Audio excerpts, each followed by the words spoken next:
नमस्कार श्रोताओं, आप सुन रहे हैं दिल और दुनिया मंच और मैं हूं आपका होस्ट आरजे आलोक।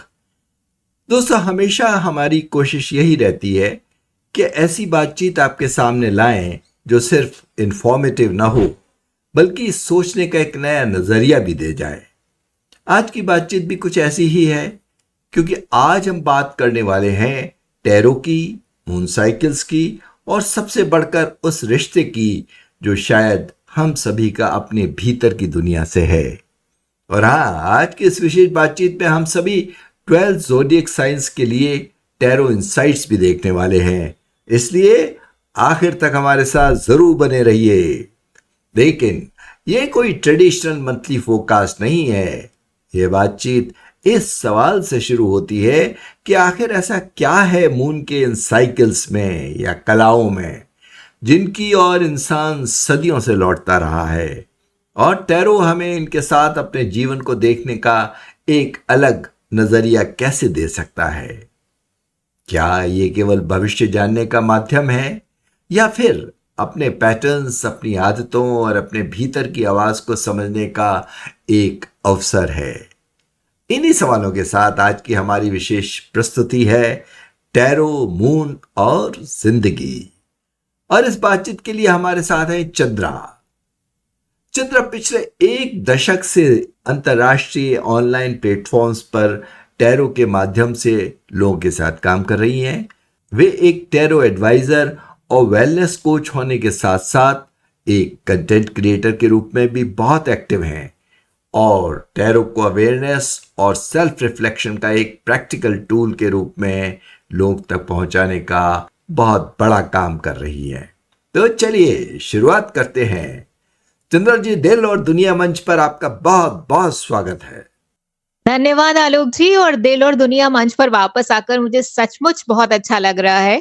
और हमेशा की तरह मैं आज की इस बातचीत को लेकर भी बेहद उत्साहित हूँ and I am really looking forward to it because हम अपने इस सेशन में सिर्फ टैरो ट्रिविया तक सीमित नहीं रहेंगे, लेकिन टैरो ड्रॉ भी करेंगे हर एक ज़ोडिएक के लिए और अपने रोजमर्रा के जीवन के बीच में उस कनेक्शन को भी समझने की कोशिश करेंगे जिसका आपने जिक्र किया, जो अक्सर हम महसूस तो करते हैं लेकिन उन्हें हम शब्द नहीं दे पाते।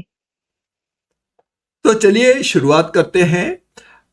वैसे चंद्रा जी, हम सीधे टैरो इनसाइट्स पर भी जा सकते थे, लेकिन आपने कहा कि पहले इस महीने के फुल मून को समझना जरूरी है। अब पहले तो ये बताइए कि 29 जून का स्ट्रॉबेरी फुल मून इस पूरी बात का आधार क्यों है, और ये भी बताइए कि स्ट्रॉबेरी फुल मून क्यों कहा जाता है। ये नाम भी बड़ा अच्छा सा लग रहा है मुझे, और जी एक जी टेस्टी सा और खूबसूरत सा लग रहा है। और ऐसा क्या खास है इस फुल मून में कि आपने आज की जी शुरुआत यहीं से करने का निर्णय लिया गया है, जी स्ट्रॉबेरी फुल जी मून से? तो पहले इसके बारे जी में बताइए। जी जी बिल्कुल आलोक जी, और आपने सही कहा क्योंकि आज हम जिस फुल मून की बातचीत कर रहे हैं that is not an ordinary moon.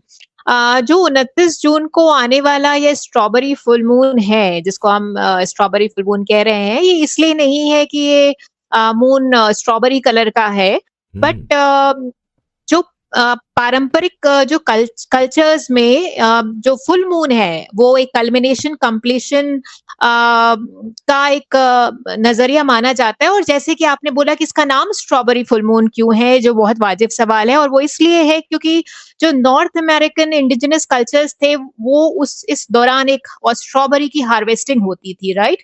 तो ओके। उस तरीके से इस फुल मून का नाम जो है वो स्ट्रॉबेरी फुल मून है, जिसका एक जो एक शॉर्ट और सिग्निफिकेंट सीजन होता था, it is almost like N harvest season, जो कि ओके। कहीं ना कहीं फुल मून एक हार्वेस्टिंग की एक तरीके से उसका कॉनोटेशन भी है। और साथ के साथ जहां तक ये नॉर्थ अमेरिकन ट्रेडिशंस की मैंने बात करी, उसी प्रकार से जो वैदिक ट्रेडिशंस है हमारे आलोक जी, उसमें भी ये जो फुल मून है ये बहुत सिग्निफिकेंट है, क्योंकि इसको हम पूर्व आषाढ़ नक्षत्र से जुड़ा हुआ है, जिसका की अर्थ होता है invincible one, the invincible one ना। वह शक्ति जो कि गिरकर फिर से उठना जानती है ना, it's almost like a phoenix. So एक तरीके से आप इसको देखिए, हमारे आपके लिए क्यों जरूरी है, now that we understand the backdrop and the background. वो इसलिए है क्योंकि कहीं न कहीं ये जो बात है जो हमें महीनों से समझ नहीं आ रही थी, वो एक तरीके से हमारे सामने खड़ी दिखाई दे सकती है, specially more so because we are half halfway down the year, right? Hmm, तो जो भावनाएँ हमने दबा के रखी थी वो सरफ़ेस हो सकती हैं, जो चैप्टर्स बहुत लंबे समय से खिंच गया हो उसमें क्लैरिटी मिलती है। और एक दिलचस्प बात ये है कि ये बात सही है कि हम इस महीने के स्ट्रॉबेरी फुल मून के बारे में बात कर रहे हैं, बट हर फुल मून का, हर महीने का एक सिग्निफिकेंस होता है, एक थीम होता है। इस बार की ये थीम है, लेकिन सदियों से लोग, जो आपने अपने इंट्रोडक्शन में भी कहा आलोक जी, कि जो सदियों से लोग जो हैं वो मून साइकिल्स को ऑब्जर्व करते हैं, और सिर्फ ऑब्जर्व ही नहीं करते, उसके साथ अलाइन होने की कोशिश करते हैं, चाहे वो फार्मर्स हों या ट्रैवलर्स हों या हीलर्स हों या फिर योगी हों, सब अपने-अपने तरीके से मून के रिदम के साथ काम करते हैं ना? और उसी प्रकार से जो टैरो का जो प्रिज्म है, उससे अगर हम देखें तो ये वो समय है जब जीवन में कुछ बातें जो हैं अचानक से स्पष्ट होने लगती हैं, क्लैरिटी मिलने लगती है। क्योंकि जो मून की एनर्जीज हैं, वो उसके चलते जो टैरो की इनसाइट्स बहुत इफेक्टिव हो जाती हैं, अगर मैं कहूँ आपसे तो इसीलिए मैंने आपसे रिक्वेस्ट करी थी कि हम इसके सिग्निफिकेंट इस बैकड्रॉप में अपनी बातचीत की शुरुआत करते हैं, क्योंकि ये बातचीत सिर्फ जुलाई फोरकास्ट के बारे में नहीं है। ये एक तरीके का न्योता है हमारे सुनने वालों को, श्रोताओं को, कि इस फुल मून के बहाने थोड़ा रुकने का और इस पॉडकास्ट के माध्यम से अपने भीतर झाँकने का, देखने का, क्योंकि this is the right time and an opportunity कि what is ready to be harvested, what is ready to be celebrated and what is needs to be released in my life and your life. Alok ji. That's great. नहीं, सही बात है। Moon यानी चांद का तो हमारी जिंदगी से, हमारे दिल और दिमाग दोनों जी, से एक गहरा रिश्ता है हमेशा से। और दिमाग से इसका बहुत ज़्यादा रिश्ता है, दिल से तो खैर है ही। तो इसी की बातें हम अक्सर सुनते हैं। तो लेकिन अब ये बताइए कि टैरो को इससे कैसे जोड़ते हैं? आखिर टैरो हमें ऐसी कौन सी बात दिखा सकता है जो शायद हम सामान्य तौर पर नहीं देख पाते? और मून जी। साइकिल्स और टैरो के साथ देकर हमें क्या एक खास और अलग से कोई एडिशनल बात समझ में आती है?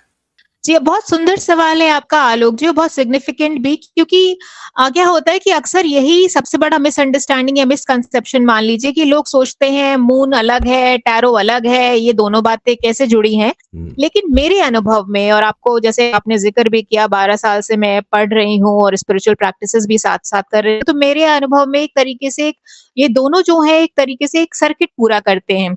इसको हम ओके। ऐसे समझने की कोशिश करते हैं, बहुत सिंपल लेमैन भाषा में अगर मैं बोलूँ, कि एक मोबाइल चार्जर है, हाँ? हम्म, तो जो फुल मून की एनर्जी है, आप इसको मान लीजिए एक चार्जिंग पॉइंट की तरीके से, है ना?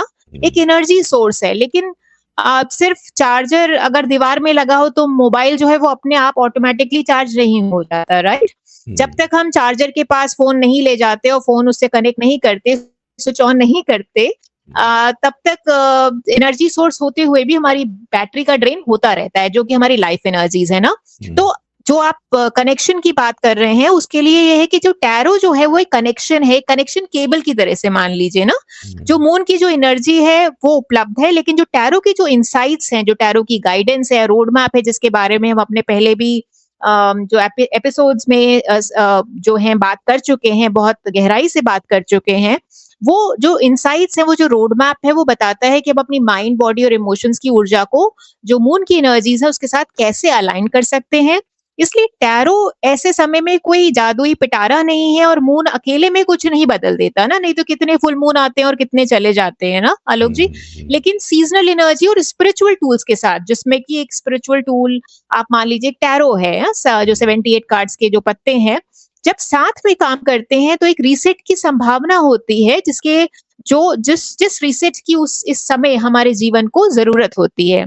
तो हम्म, ऐसे अगर बोलूं तो फुल मून जो है सामान्यतः इल्यूमिनेशन, कंप्लीशन और रिलीज का समय होता है। फुल मून जो है वो प्रकाश डालता है, और टैरो उस प्रकाश को एक तरीके से दिशा देता है। और जहां दोनों साथ आ जाएं आलोक जी, और ये जरूरी है कि वहां हम केवल ये नहीं पूछते कि मेरे साथ क्या होने वाला है, हम एक तरीके से ये भी पूछना शुरू कर देते हैं कि मैं क्या पकड़ के बैठा हुआ हूं ना, मुझे क्या समझना है और अब मुझे क्या छोड़ देना चाहिए। और यही वह जगह है जहां से अवेयरनेस शुरू होती है, और हमारे और आपकी जीवन की जो क्वालिटी है वो एक तरीके से इम्प्रूव होती है आलोक जी।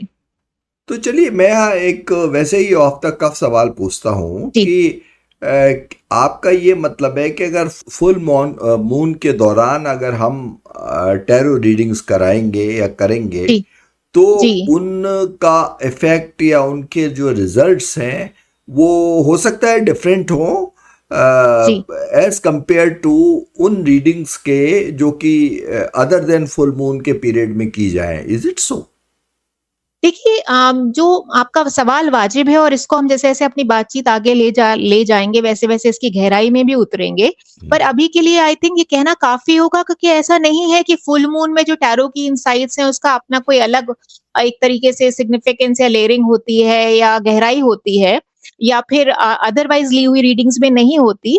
इसको अगर इस तरीके से देखें कि जो फुल मून की एनर्जीज़ एक हमें एक तरीके से एक अपॉर्च्युनिटी देती हैं to get back into the rhythm of the whole thing ना एक तरीके से हमारा एक तरीके से जैसे होता है ना कि बैटरी अगर ड्रेन होने लगती है तो रेड का सिंबल आने लगता है। तो रेड का सिंबल पहुंचने से पहले एक तरीके से जो फुल मून है या न्यू मून है एक हमारे पे चेक पॉइंट्स मान लीजिए आलोक जी ना। ओके। तो चेक पॉइंट्स हाँ तो ये चेक पॉइंट्स हमारे वॉल्यूशन पे हम कभी भी महीने की किसी भी तारीख पे जब आपका एक जो होता है ना इनर कॉलिंग के बेसिस पे आप टैरो गाइडेंस के लिए आते हो।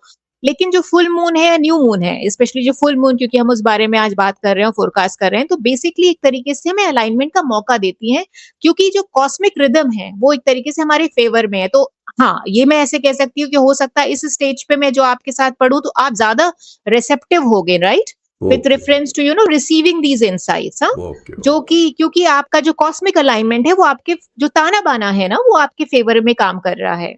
चलिए। रीडिंग उतनी ही डेप्थ और जितनी रीडिंग्स जो है वो उतनी ही डीप और इंसाइटफुल हो सकती हैं लेकिन जो क्वेरेंट है जो सुनने वाला है जो यूजर है जो क्लाइंट है उसकी हमारी रिसेप्टिव एनर्जी ज्यादा होती है तो हमारे लिए आसानी से ग्रहण करना आसानी से जो है वो ज्यादा उपलब्ध हो जाता है संभव हो जाता है।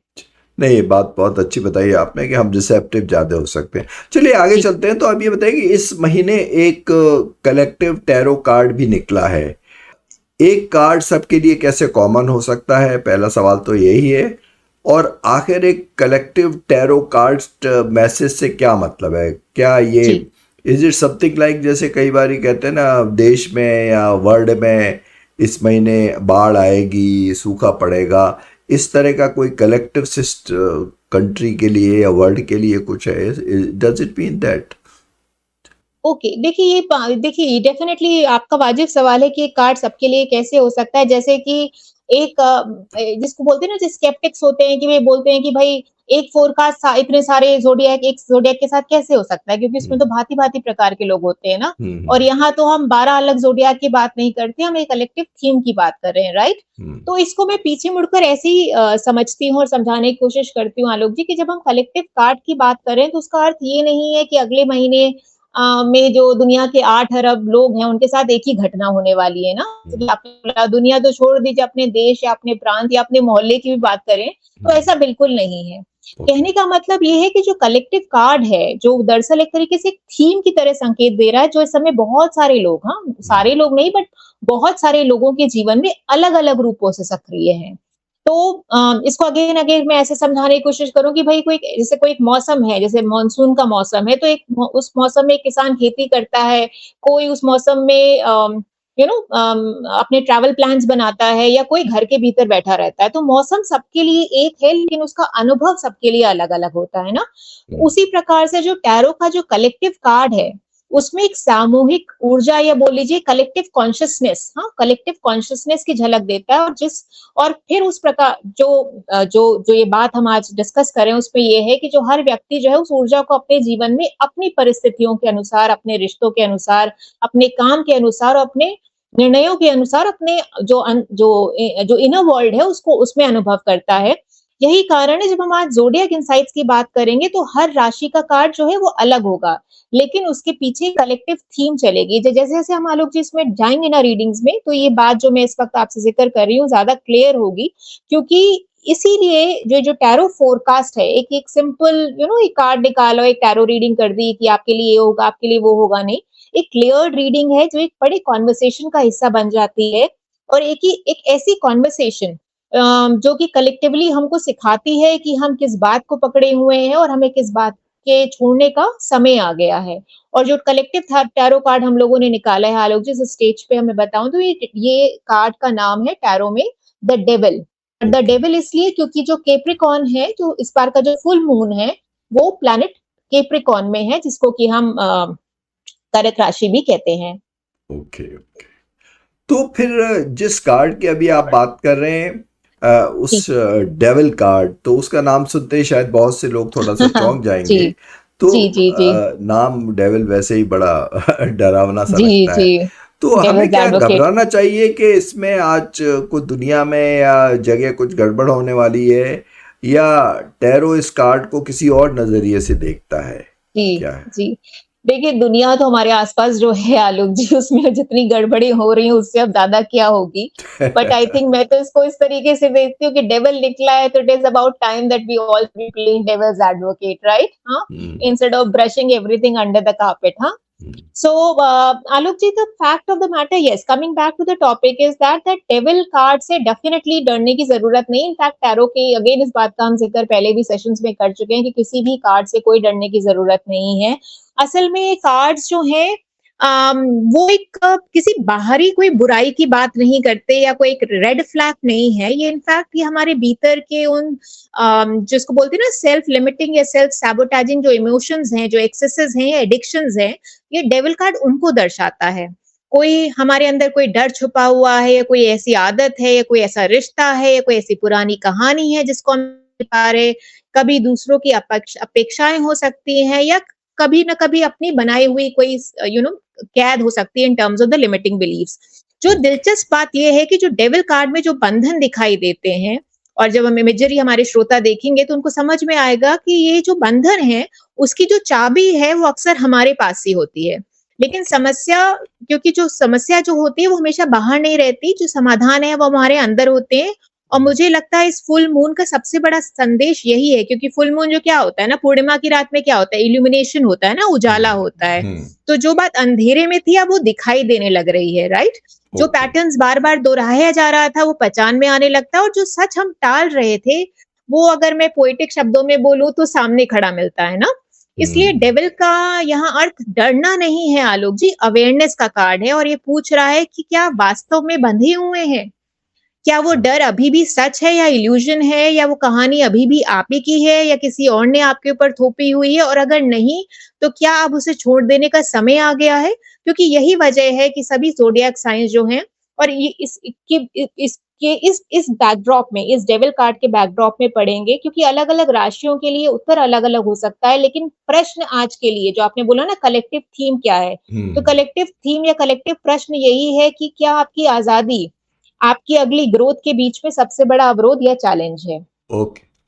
तो ठीक है, जैसे आपने कहा कि थोड़ा अलर्ट या एक कॉशन का एक सिंबॉलिक है, एक तरह कॉशन कह सकते हैं हम इसको। कि बहुत सिंपल भाषा में बोलूं तो डेविल जो है ना, हमारा शैडो सेल्फ सेल्फ है आलोक जी। ओके हाँ, ओके बहुत ही ओके। सिंपल। हमारा शैडो सेल्फ क्या होता है? जैसे हम जहां जहां चलते हैं हमारी परछाई साथ साथ चलती है ना। लेकिन हम्म, लेकिन जो हम कभी ना कभी हम जो कभी हमारी परछाई गहरी हो जाती है, कभी हमारी परछाई धुंधली हो जाती है और कभी गायब भी हो जाती है ना। हम्म, बट वो परछाई रहती हमेशा साथ साथ है। तो एज लॉन्ग एज हम हमारे हमारे और हमारी परछाई के बीच में एक अवेयरनेस हो, राइट, ओके। हम तो हमारी जिंदगी जो है ज्यादा ट्रैक पे चलती है। लेकिन जब हम उस परछाई में एक तरीके से फंस के रह जाते हैं, हम्म, तब वहां से दिक्कत शुरू होती है, और तब वहां से हमको लगता है कि हम, मतलब हम आइडेंटिफाई करने लगते हैं अपनी परछाई से, जो कि सही नहीं है।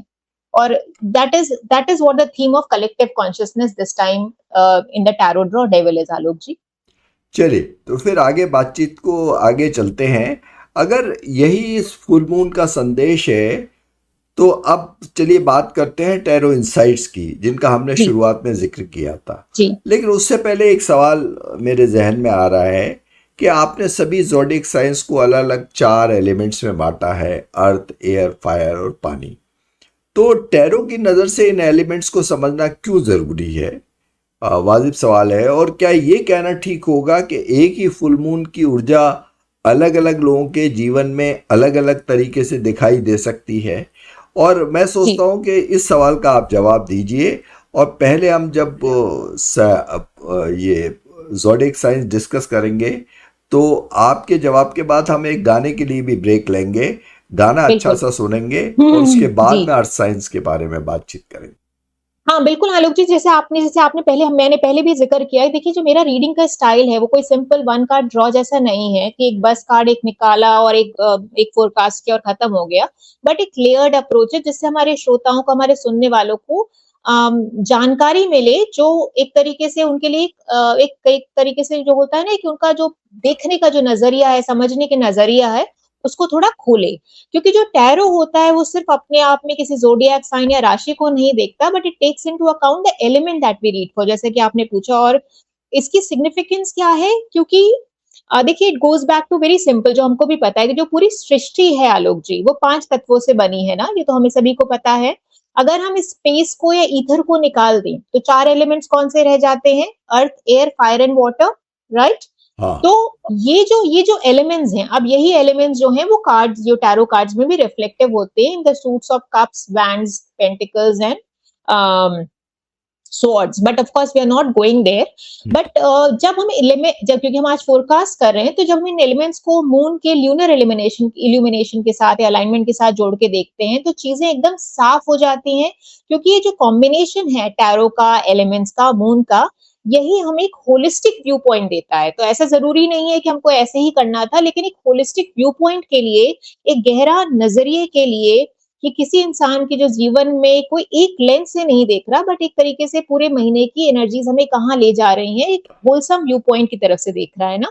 अगर एक ओवरव्यू की तरीके से मैं आपसे बात ये समझाना चाहूँ या शेयर करना चाहूँ, तो उदाहरण के तौर पे जो अर्थ साइंस हैं, आप देखोगे कि जो अर्थ साइंस मतलब मैं यहाँ पे बोल देती हूँ, जैसे केप्रिकॉन है, टॉरस है, वर्गो है, जिनके लिए अभी हम रीडिंग करेंगे तो ज्यादा समझ में आएगा। पर जो ये जो अर्थ साइंस है, इनका जो फोकस है, क्योंकि ग्राउंडिंग एनर्जीज है ना, अर्थ, पृथ्वी, हाँ, इनका फोकस अक्सर स्टेबिलिटी, सिक्योरिटी और प्रैक्टिकल डिसीजंस और रियल वर्ल्ड रिजल्ट्स पे होता है। हाँ, अगेन ये कोई ब्लैंकेट वो नहीं है, एंड लेकिन मेजोरिटी जो बोलते हैं ना पैटर्न्स हैं, एट्रीब्यूट्स हैं, ये आप देखोगे। जो एयर साइंस है, जैसे जेमिनी है, लिब्रा है, एक्वेरियस है, ये जो है जनरली आइडियाज, कम्युनिकेशन, लर्निंग और पर्सपेक्टिव से जुड़े होते हैं। जो अच्छा। फायर साइंस हैं, जैसे एरीज है, लियो है, सैजिटेरियस है, इनमें आप अगर अक्सर ऑब्जर्व करोगे तो एक्शन ओरिएंटेड होते हैं, पैशनेट होते हैं, ये करेजियस होते हैं, बोल्ड होते हैं, जनरली ये मूवमेंट, हाँ, और एंथुजियाज्म का इनको जो फ्लेवर्स है वो ज्यादा दिखते हैं। जो वाटर साइंस होते हैं, जैसे कैंसर, स्कॉर्पियो, पाइसिस,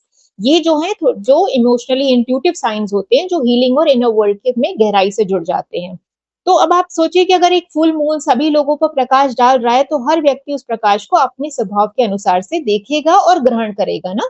क्योंकि आप, it's almost simple, like I think, मुझे ये फ्रेज याद आ रहा है कि अगर एक सूरज की रोशनी सबके लिए समान होती है, लेकिन एक गीली मिट्टी जो है उसमें वो अकड़ जाती है, और एक बर्फ की सिल्ली उसमें पिघल जाती है ना, तो this is what it is, that कि अगर हम पूरे ज़ोडिएक इनसाइट्स की ओर बढ़ेंगे, तो केवल राशियों को नहीं, बल्कि उनके एलिमेंटल नेचर के साथ अगर हम उनको देखेंगे, तो हमें एक गहराई का एक पर्सपेक्टिव मिलेगा, एक क्लियर अप्रोच मिलेगी आलोक जी।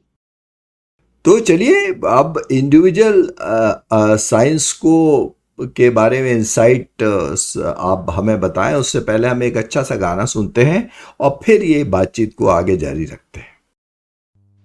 ये रात ये चांदनी फिर कहाँ, सुन जा दिल की दास्तां।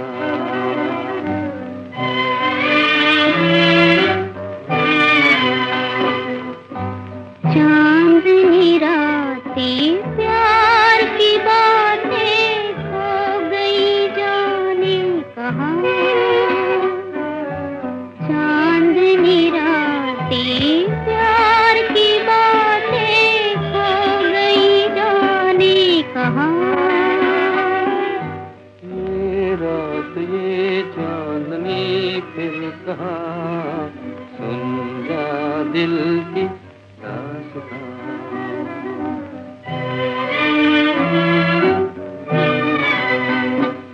आती है सदा तेरी टूटे हुए तारों से, आहट तेरी सुनती हूँ खामोश नजारों से। भीगी हवाओं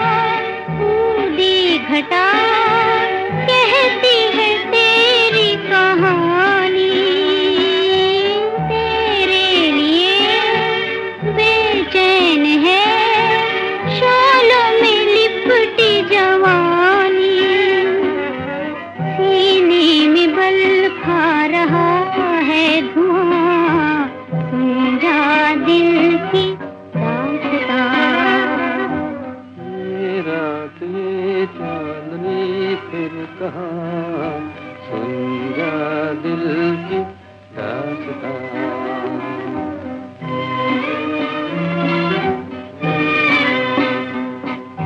चांदनी रातें प्यार की बातें खो गई जाने कहाँ।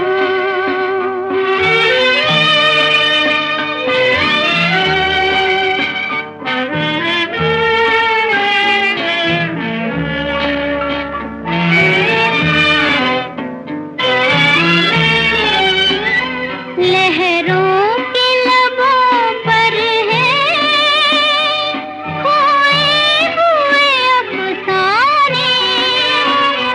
गुलजार उम्मीदों के सब हो गए वीराने।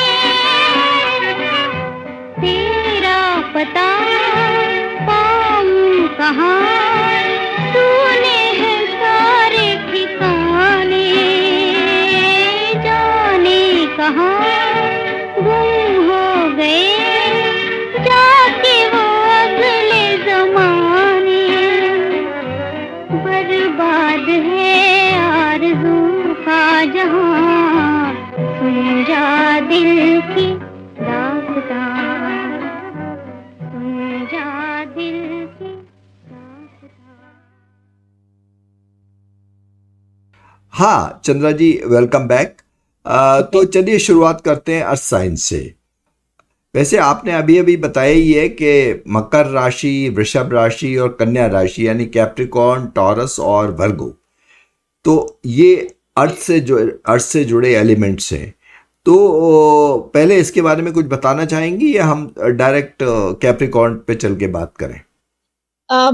एक तरीके से बैकड्रॉप इसका वही है आलोक जी जो मैंने पहले कहा, हाँ, उसमें मैं बताइए दो थोड़ा। लाइनें और जोड़ देती हूँ। हम्म, देखिए अर्थ साइंस जो है वो हमें ग्राउंडेड रहना सिखाते हैं आलोक जी। जो हम्म, प्रैक्टिकलिटी है, पेशेंस है, डिसिप्लिन या कंसिस्टेंसी, ये अर्थ एलिमेंट्स के कॉर्नर स्टोन्स माने जाते हैं ना। ओके, लेकिन कभी कभी क्या होता है, ये जो एट्रीब्यूट्स हैं ये हमारे कंफर्ट जोन में भी बदल जाते हैं।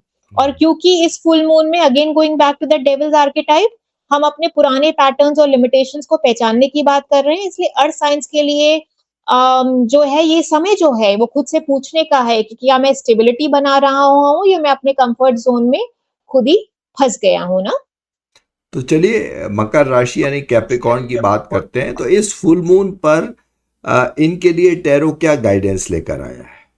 जी आलोक जी, बहुत अच्छी बात है कि आपने कैप्रिकॉर्न से शुरू किया, क्योंकि इस बार का जो फुल मून है, जो स्ट्रॉबेरी फुल मून है, वो प्लैनेटरी अरेंजमेंट्स के हिसाब से कैप्रिकॉर्न यानी मकर राशि में है। हाँ, इसलिए जो फुल मून की जो एनर्जीज हैं वो इस जोडियाक के लिए काफी इंटेंस हो जाती है ना। अगर किस कहते हैं ना कि किसी को, अगर किसी जोडियाक साइन को या राशि को इसका जो महत्व है या सिग्निफिकेंस है, एनर्जी ज्यादा फील होंगी, तो कैप्रिकॉर्न उनमें से एक साइन है। और इसके लिए जो टैरो ड्रॉ है आलोक जी, वो हर्मिट है। हाँ, जो हर्मिट जो कार्ड है, जो टैरो है, वो कलेक्टिव एनर्जी के बैकड्रॉप में, डेविल के बैकड्रॉप में अगर हम देखते हैं तो वो सीधे तौर पे कैप्रिकॉर्न से ये कह रहा है कि आपके लिए क्या वही वही लेसन्स बार बार रिपीट हो रहे हैं। क्योंकि जो कैप्रिकॉर्न जो लिसनर्स हैं, जो पिछले कुछ समय से अपने थॉट्स के भीतर बहुत ज्यादा समय बिता रहे हैं, हो सकता है ओवरथिंक कर रहे हो, ओवर एनालाइज कर रहे हो, हर सिचुएशन को बार बार मेंटली रिप्ले कर रहे हो ना। और कभी कभी इतना कि जो एक्शन है वो पीछे छूट रहा है। तो टैरो यहाँ पे आपको एक सलाह दे रहा है कि विजडम और आइसोलेशन में फर्क होता है। क्योंकि जो हर्मिट कार्ड है वो ट्रेडिशनल सेंस में रिक्लूस का, एक आइसोलेशन का, एक जर्नी ऑफ सेल्फ रिफ्लेक्शन का होता है। लेकिन डेविल के बैकड्रॉप में इसका मतलब ये है कि आप बहुत ज्यादा अपने शेल में चले गए हैं ना।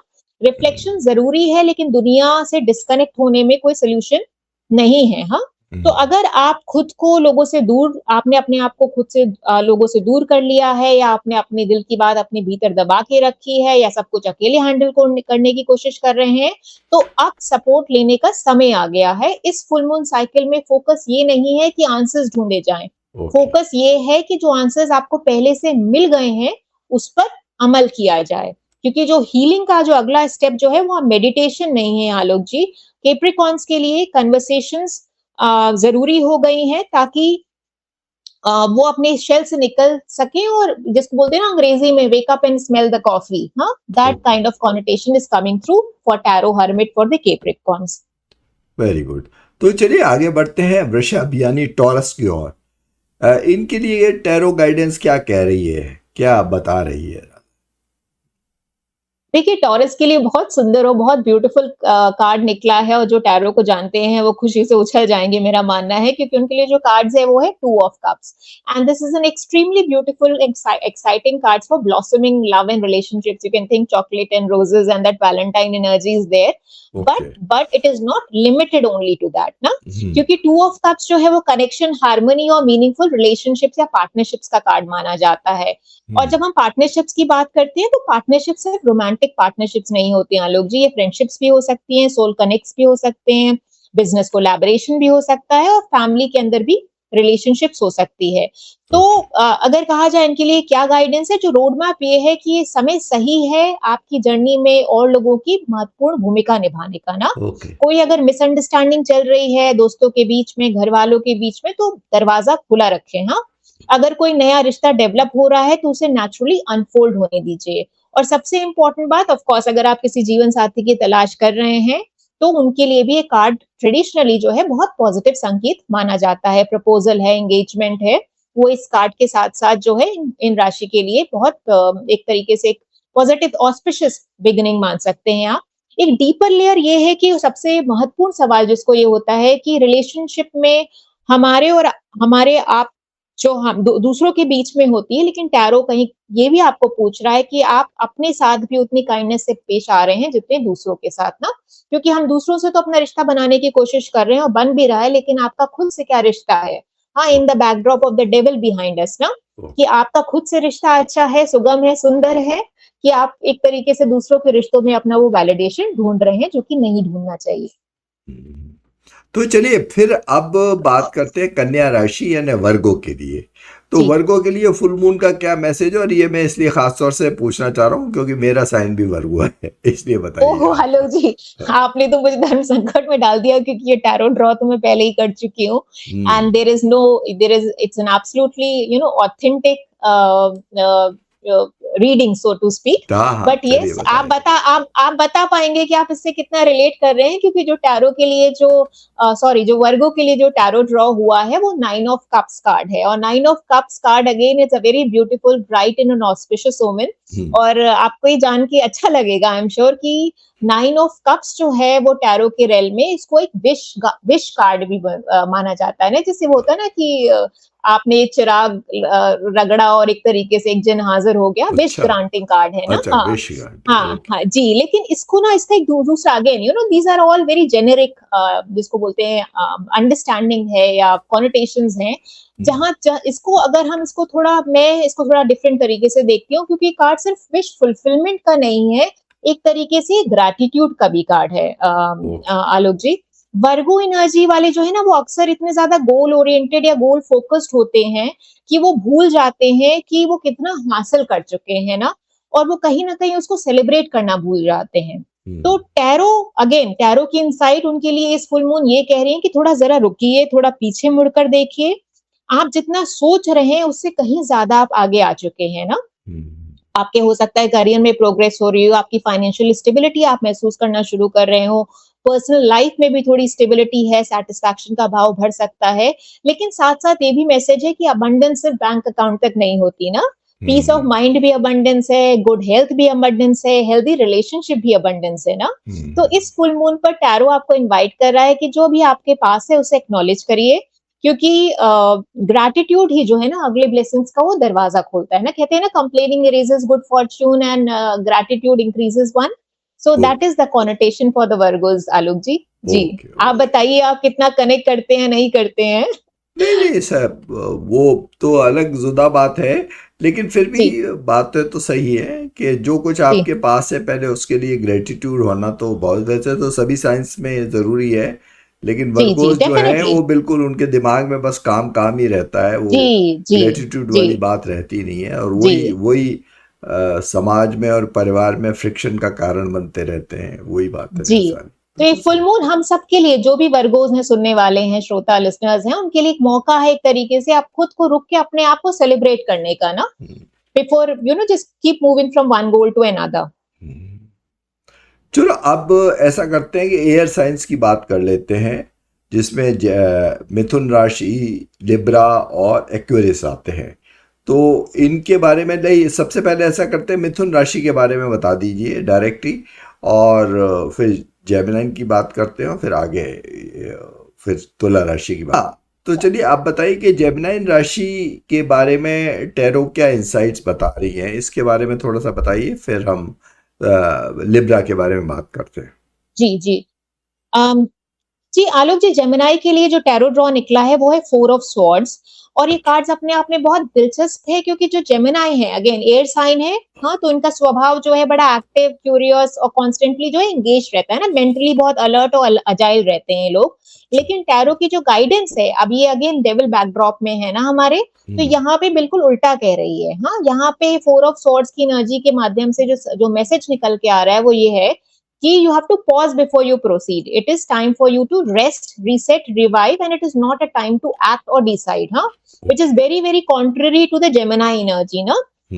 तो अगर इसको डे टू डे जिंदगी में समझा जाए तो अगर पिछले कुछ हफ्तों से लाइफ बहुत ही हेक्टिक चल रही है, लगातार मीटिंग्स हैं, कॉन्वर्सेशंस हैं, डिसीजंस हैं, या किसी तरीके का मेंटल ओवरलोड है, तो अब रिकवरी का समय आ गया है। ये 4 ऑफ स्वॉर्ड्स जो है आलोक जी, इनएक्टिविटी का कार्ड है, ये एक इंटेंशनल रेस्ट का कार्ड है ना, सिर्फ इनएक्टिविटी नहीं, आपको इंटेंशनल रेस्ट चाहिए। कई बार हम लोग सोचते हैं कि प्रोडक्टिविटी का मतलब लगातार चलते रहना है ना, लेकिन 4 ऑफ स्वॉर्ड्स कहता है कि भाई रिचार्ज भी स्ट्रैटेजी का आपके हिस्सा होनी चाहिए, और ये वक्त सही वक्त है उसको स्ट्रैटेजी का हिस्सा बनाने के लिए।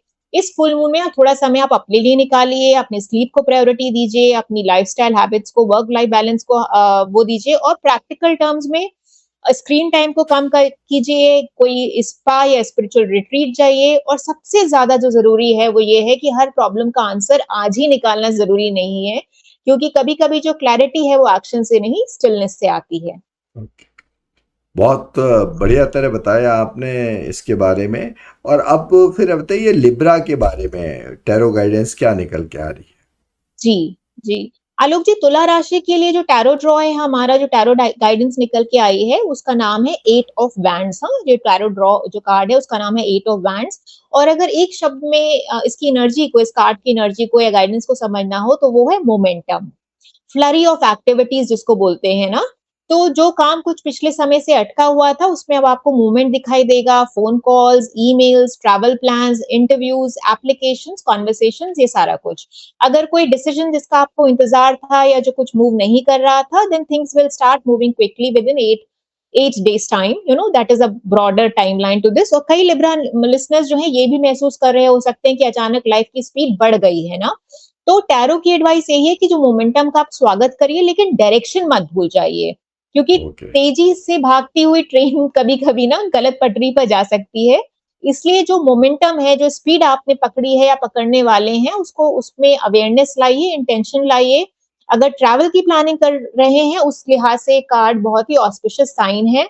और अगर किसी इंपॉर्टेंट कॉन्वर्सेशन को आप टाल रहे हैं, क्योंकि सिर्फ मोमेंटम जो है in terms of physical activity नहीं होता, momentum in terms of your emotional expression भी होता है ना। तो अगर आप किसी इंपॉर्टेंट कॉन्वर्सेशन को टाल रहे हैं तो अब सही समय है उस कॉन्वर्सेशन को इनिशिएट करने का। और अगर आपको लाइफ स्टैग्नेंट लग रही है तो 8 ऑफ वैंड्स जो है वो सिंपल शब्द में एक लाइन में ये कहता है कि जो एनर्जी सोर्स है वो रेडी है for you to make use of and start plug it in. Okay, तो ये तो बहुत खूबसूरती से आपने बता दिया। तो चलिए अब बात कर लेते हैं एक्वेरियस की। एक्वेरियस भी बड़ा टिपिकल सा साइन है।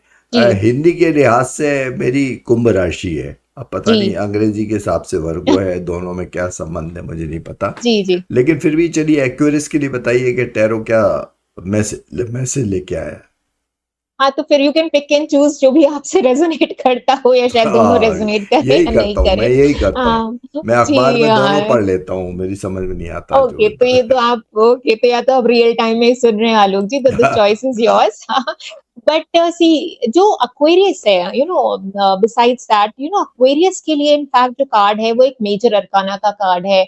और मेजर अरकाना अगेन हम उसकी गहराई में नहीं जाएंगे, पर ये थोड़ा हैवी ड्यूटी कार्ड है ना। अच्छा। क्योंकि मून की बैकड्रॉप में, फुल मून के बैकड्रॉप में जो कार्ड एक्वेरियस के लिए निकल के आया है उसका नाम ही मून है। हाँ, द मून। हाँ, तो ये जो मून है ये बहुत डीपली सिग्निफिकेंट कार्ड है, it's day to day card नहीं है, क्योंकि एक ऐसा समय है जहाँ पे हर चीज वैसी नहीं दिखाई दे रही जैसे कि होनी चाहिए ना। मून, ये तो खैर हम फुल मून की बात कर रहे हैं, बट जनरली मून में जनरली सब कुछ धुंधला दिखता है ना, एक तरीके से आप ठीक तरीके से देख नहीं पाते।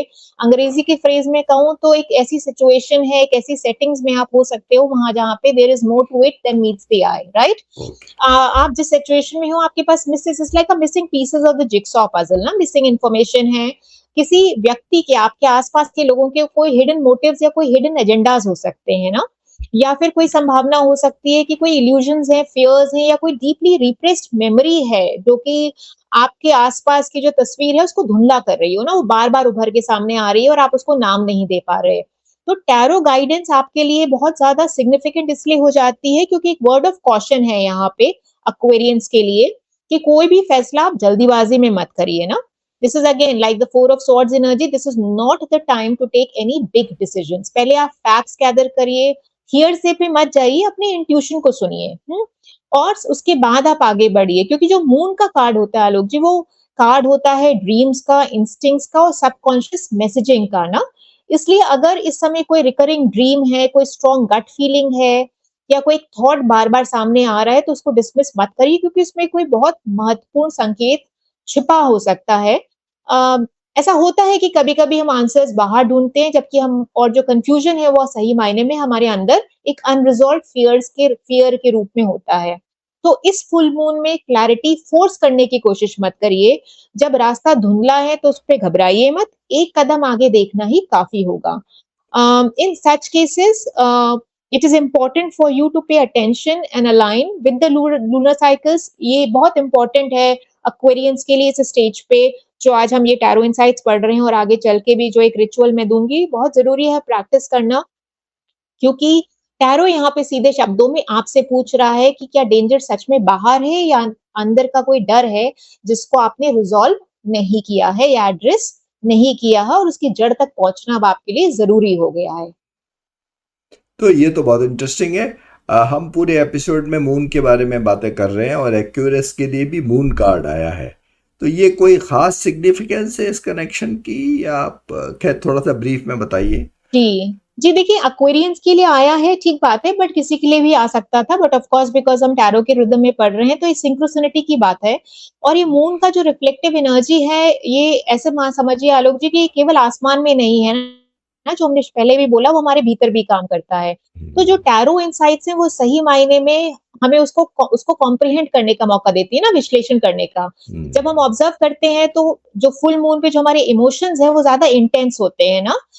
अगर जो हमारे ड्रीम्स हैं वो विविड हो जाते हैं, या हमारे इंट्यूशन थोड़े अनयूजुअली स्ट्रांग हो जाते हैं। Again this is all about awareness. हाँ, अगर आप थोड़ा सा ध्यान रखिए, क्योंकि जैसे सदगुरु, मेरे स्पिरिचुअल गुरु हैं, वो भी यही कहते हैं कि जो मून है वो हमारी एग्जिस्टिंग स्टेट को एम्पलीफाई करता है ना।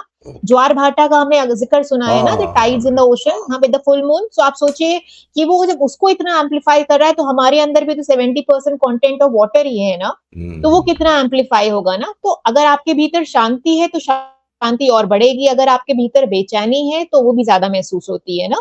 तो टैरो जो मून है वो नच करता है in order to bridge that missing alignment, ताकि हम अपने इनर जो इमोशनल लैंडस्केप है उसको समझे, और we allow the clarity to germinate from within and not seek answers from the outside. Very good. तो अब ऐसा करते हैं कि अब तक हमने श्रोताओं अर्थ और एयर साइंस के टैरो इनसाइट देखी। अब एक छोटा सा म्यूजिकल पॉज लेते हैं और सुनते हैं खूबसूरत सा गीत, और उसके बाद लौटेंगे फायर साइंस के साथ में। कुछ अजीब थी ये शाम भी अजीब है।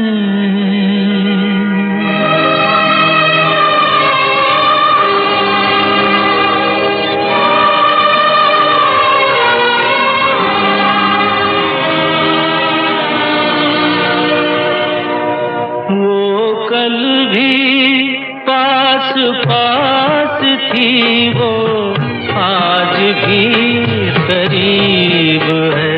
वो शाम कुछ अजीब थी, ये शाम भी अजीब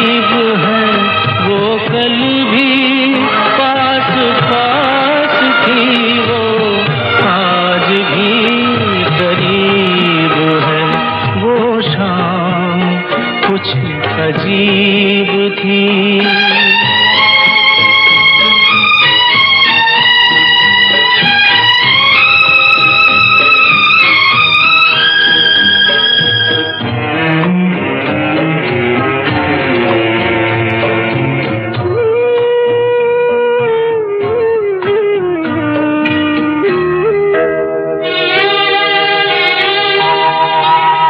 झुकी हुई निगाह में कहीं मेरा ख्याल था।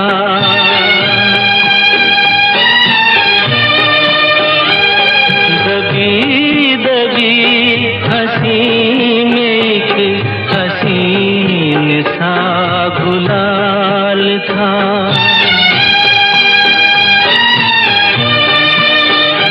मैं सोचता था मेरा नाम गुनगुना रही है वो। मैं सोचता था मेरा नाम गुनगुना रही है वो। न जाने क्यों लगा मुझे कि मुस्कुरा रही है वो। वो शाम कुछ अजीब थी।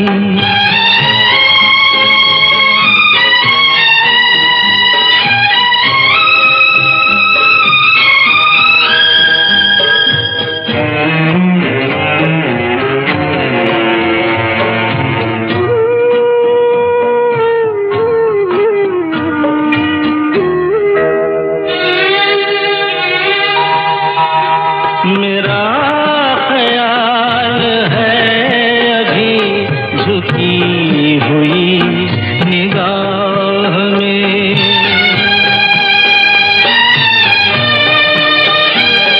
खिली हुई हंसी भी है दबी हुई सी चाह में।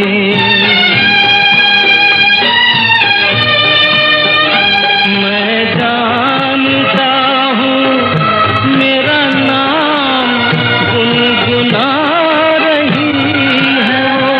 मैं जानता हूँ मेरा नाम गुनगुना रही है वो। यही ख्याल है मुझे कि साथ आ रही है वो। वो शाम कुछ अजीब थी। ये शाम भी अजीब है। वो कल भी पास पास थी वो। आज भी करीब है। वो शाम कुछ अजीब थी।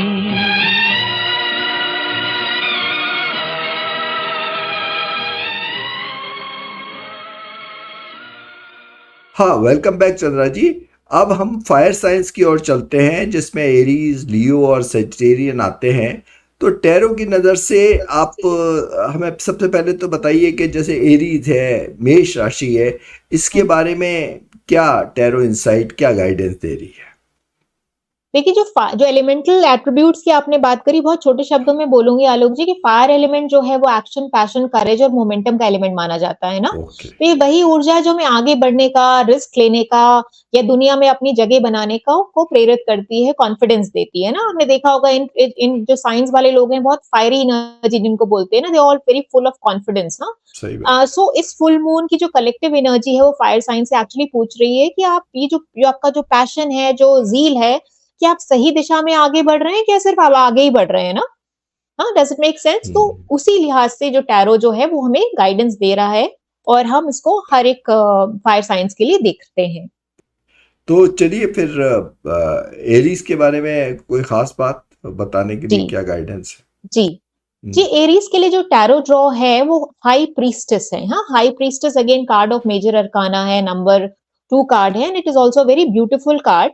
और मुझे लगता है कि ये कार्ड एरीज लिसनर्स को थोड़ा सा सरप्राइजिंग लगे ना, एक तरीके से उनको बैकफुट पे ले जाए, क्योंकि आगे जैसे मैंने जिक्र किया कि एरीज की जो नेचुरल एनर्जी होती है वो बहुत ही हाई, जिसको बोलते हैं ना हाई ग्रिड एनर्जी होती है, लेकिन जो हाई प्रीस्टेस है वो रिफ्लेक्शन की एनर्जी है, स्टिलनेस की एनर्जी है। तो टैरो का यहाँ बहुत इंटरेस्टिंग इंसाइट्स है एरीज के लिए to process your mental baggages ना। आप फिजिकली तो बहुत एजाइल एंड एक्टिव हो, लेकिन आपके जो मेंटल बैगेजेस हैं उनका क्या। तो अगर एरीज, जो हमारे श्रोता हैं, जो लिसनर्स हैं, जो एरीज हैं, मेष राशि के, अगर पिछले कुछ समय से आप अपनी बात अपने भीतर दबा के रखा है, छुपा के रखा है, कोई ऐसे सीक्रेट्स हैं which are weighing on you, या कोई सच है जो आपको विचलित कर रहा है, जिसको आप बोल नहीं पा रहे, कह नहीं पा रहे, कोई ऐसा डिसीजन है जिसको आप टाल रहे हो क्योंकि उसके जो कॉन्सिक्वेंसेस हो सकते हैं वो अनकंफर्टेबल हो या अनसेटलिंग हो, तो अब इस फुल मून में उस साइलेंस से बाहर आने का समय है ना। क्योंकि कई बार सीक्रेट्स जो हमारे अंदर के जो सीक्रेट्स होते हैं ना, देखिए आलोक जी, मुझे जो लगता है ना, मैं अगर इसको ऐसे बोलूं कि हम लोग अपने आप से झूठ बोलने में बहुत बहुत इसको बोलते हैं ना, माहिर होते हैं। Yes, you right it. हम दूसरों को तो खैर जो क्या बेवकूफ और क्या वो बनाएंगे, हम अपने आप से ही हम खेल खेलते रहते हैं ना। तो वही हाई प्रीस्टेस की एनर्जी होती है कि भाई वो सीक्रेट्स जो हैं आपको इतना नुकसान नहीं पहुंचा रहे जितना आप उसको ढूंढते रह रहे हो ना, उससे नुकसान पहुंच रहा है। हाँ, कोई शॉर्ट, आप इट्स ऑलमोस्ट लाइक यू आप शॉर्ट टर्म सोलेस के लिए आपने लॉन्ग टर्म सोल्यूशन से समझौता कर लिया है ना। तो इस फुल मून की जो कलेक्टिव एनर्जी है उसमें टैरो कह रहा है कि जो अब आपके बाद आपको भीतर से बांध रही है उसको अब आप नाम दे दीजिए ना। उसको डोंट शव इट अंडर द कार्पेट। कोई रिलेशनशिप है जिसमें ऑनेस्टी की जरूरत पड़ सकती है, कोई वर्क प्लेस है जिसमें आपको अपनी पोजीशन क्लियर करनी हो सकती है, या शायद आपने कोई ऐसी सच्चाई है जो आपको स्वीकार कर लेनी चाहिए। एक इम्पॉर्टेंट बात यह है कि जो हाई प्रीस्टेस का कार्ड जो है वो इंट्यूशन का कार्ड है, लेकिन हर एक इंट्यूशन सही नहीं होती, क्योंकि अगर कंफ्यूजन है तो फैक्ट्स गैदर करना भी उतना जरूरी हो जाता है, और ऐसे में एक आउटसाइड पर्सपेक्टिव की बहुत ज्यादा जरूरत होती है, और वहीं पे टैरो गाइडेंस काम आती है। क्योंकि इस समय अगेन जैसे मून की एनर्जी में हमने पढ़ा था ना, there is more to it than meets the eye, वैसे ही हाई प्रीस्टेस की एनर्जी में जो इन्फॉर्मेशन है कुछ ढकी छुपी है, गाइडेंस। इसलिए गाइडेंस एरीज के लिए बहुत साफ है कि आप होल्ड बैक मत कीजिए, you have to show up a little more, speak a little more. And ऐसे केसेस में जो है आपका जो फेथ है, जो स्पिरिचुअल टूल्स हैं, वो आपका एंकर बन सकते हैं, और उनको अपना एंकर बनाइए। तो फिर चलिए, एरीज का तो हो गया, हम आते हैं लियो के पास। तो लियो के लिए क्या इंसाइट्स निकल के आ रही है?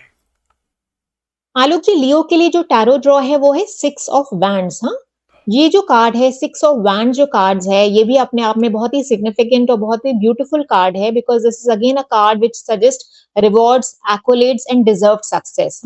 हाँ, ये जो कार्ड है, और स्पेशली बहुत इन टैंडम जाता है लियो की पर्सनालिटी के साथ, बिकॉज जो लियो होते हैं, जो सिंह राशि के लोग होते हैं, उनको एक तरीके से जो वैलिडेशन है ना, एक अपलॉज है या अकोलेड है, या जो ना एक तरीके से ना, जो आप वो जैसे बोलते हैं टॉक ऑफ द टाउन, हाँ, या एक पार्टी की आन बान शान वाला ना, बस वही। हाँ, वही एनर्जी है। तो ये जो चीज है लियो के लिए, उस हिसाब से बहुत ऑस्पिशियस साइन है कि पिछले कुछ समय से आप जिस भी गोल या दिशा की तरफ लगातार मेहनत कर रहे होंगे, और आपको ऐसा लग रहा है कि दूसरों की नजर उस मेहनत पे आप पड़ने लग रही है ना, तो ये इनर रिकॉग्निशन की बात नहीं है, this is more about outer validation. Promotion है, रिकॉग्निशन है, एप्रिसिएशन है, विजिबिलिटी है।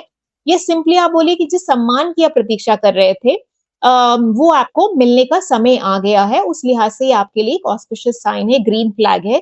लेकिन टैरो एक यहाँ पे अगेन, बिकॉज हम इसको बैकड्रॉप में कौन से कार्ड के बैकड्रॉप में पढ़ रहे हैं, डेविल कार्ड के बैकड्रॉप में ना, विच इज अ कलेक्टिव। हाँ, तो हमको उसमें से तो डेविल एडवोकेट क्या बोल रहे हैं यहाँ पे कि जो सक्सेस जो है वो डेस्टिनेशन नहीं है, और हो भी नहीं सकता ना। सक्सेस एक तरीके का चेक पॉइंट है, क्योंकि 6 ऑफ वैंड जो है वो लियो से या सिंह राशि के लोगों से बोल रहा है कि भाई celebrate the win but don't stop the journey. और फुल मून की कलेक्टिव एनर्जी के साथ देखें तो टैरो पूछ रहा है कि क्या आप कहीं बाहरी वैलिडेशन पे इतना ज्यादा निर्भर तो नहीं हो गए कि आपने अपना जो एक जो होता है ना, अपने जो खुद का जो वैलिडेशन है या खुद का जो ट्रू एंड ऑथेंटिक सेल्फ है, उससे आपने कॉम्प्रोमाइज कर लिया हो ना। तो आप अपनी जीत का आनंद जरूर लीजिए, but you make sure that your goal remains aligned to your true and authentic self. नहीं, ये बात सही है। लियोस को जितनों को भी मैं मिला हूँ, वो हमेशा बड़ी अभी इम्पोर्टेंस चाहते हैं, रिकग्निशन चाहते हैं, वो आन बान शान वाली बात ही है। जब भी आएंगे महफिल में चाहेंगे सबकी नजरें उन पर ही हों, ये तो बात है। तो चलिए फिर अब धनु राशि या सेजिटेरियस के बारे में बता दीजिए, इनके लिए क्या टैरो का मैसेज है? देखिए सैजिटेरियस के लिए जो टैरो ड्रॉ है उसका नाम है 3 ऑफ पेंटिकल्स, और in the realm of tarot ये जो 3 ऑफ पेंटिकल्स है उसको अप्रेंटिसशिप कार्ड भी मानते हैं या बोलते हैं ना। ये कार्ड टीम वर्क, कोलैबोरेशन और स्किल बिल्डिंग का कार्ड है आलोक जी। In the matters of heart, it can point to an office or a workplace romance. Huh? So that is a trivia I want to share, because generally मैं reading करती हूँ 3 of Pentacles आता है तो सबसे पहले मैं पूछती हूँ भाई ऑफिस का कोई वर्कमेट है क्या, और 10 में से 9 बार यही जवाब आता है हाँ जी वर्कमेट है। हाँ, तो अच्छा। वो एक चीज हो गई। हाँ, तो it's a very that ways it is a very straightforward and a very significant card. But हाँ, अगर आप किसी प्रोजेक्ट पे काम कर रहे हैं या बिजनेस बिल्ड कर रहे हैं या कोई नई स्किल सीख रहे हैं, तो जो गाइडेंस है या जो रोड मैप है कि आप उस पर फोकस करिए, क्योंकि टैरो का गाइडेंस है that you don't have to do everything alone, because this is more of an apprenticeship. क्या होती है कि आप साथ में मिलके काम करिए, किसी मेंटर की मदद लीजिए, एक्सपर्ट से सीखिए या किसी को सिखाइए। हाँ, एक हायरार्की होती है इस कार्ड्स के अंदर। फीडबैक को आप खुले मन से लीजिए, क्योंकि ये समय जो है वो कोलैबोरेटिव ग्रोथ का है ना। कुछ सैजिटेरियस लिसनर्स के लिए कार्ड कोर्सेस का, कोई स्किल सेट कोर्स का, सर्टिफिकेशन का, ट्रेनिंग प्रोग्राम का, प्रोफेशनल डेवलपमेंट को भी हाईलाइट कर सकता है। यदि किसी घर को, प्रॉपर्टी को आप रेनोवेट कर रहे हैं, उससे जुड़ा कोई विषय चल रहा है, तो वहां पे भी प्रोग्रेस आपको दिखाई देगी। जो फुल मून की कलेक्टिव एनर्जी है, यहाँ जो पुरानी लिमिटेशंस हैं उनको देखने की बात कर रही है, और 3 ऑफ पेंटिकल्स आपसे पूछता है कि क्या आपका सबसे बड़ा ऑब्स्टेकल वास्तव में लैक ऑफ टैलेंट है या हेल्प मांगने में हेजिटेशन है ना। क्योंकि अक्सर हम पाते हैं ना कि हमारे अंदर एक स्किल सेट तो होता है, लेकिन अगर हमारे आसपास वो सपोर्ट मिल जाता है तो वो स्किल सेट और उभर के और निखर के आता है ना। तो वही एक फोकस गाइडेंस है सैजिटेरियस के लिए, कि आप you keep learning, you keep building, but you must remember that Rome was not built in a day and neither was it built alone. तो चलिए, बहुत ही सुंदर इंसाइट्स और बहुत ही मज़ा आ गया बातचीत में। अब ऐसा करते हैं, एक संगीत का आनंद ले लेते हैं, एक म्यूजिकल ब्रेक ले लेते हैं और फिर गीत के बाद लौटेंगे और बात करेंगे वाटर साइंस की।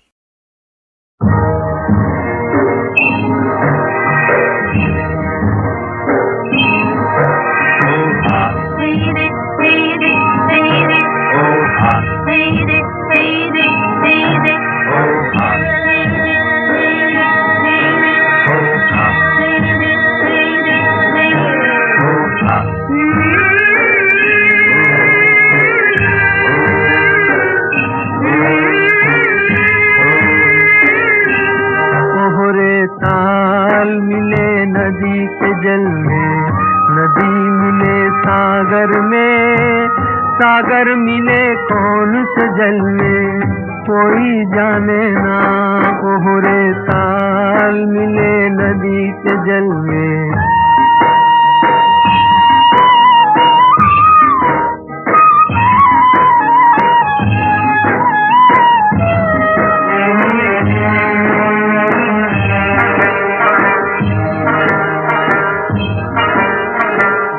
सूरज को धरती तर से, धरती को चंद्रमा, धरती को चंद्रमा, पानी में सीप जैसे प्यासी हर आत्मा, प्यासी हर आत्मा। ओ मितवारे पानी में सीप जैसे प्यासी हर आत्मा, बूंद छुपी किस बादल में कोई जाने ना, कोहरे ताल मिले नदी के जल में, नदी मिले सागर में, सागर मिले कौन से जल में कोई जाने ना, कोहरे ताल मिले नदी के जल में।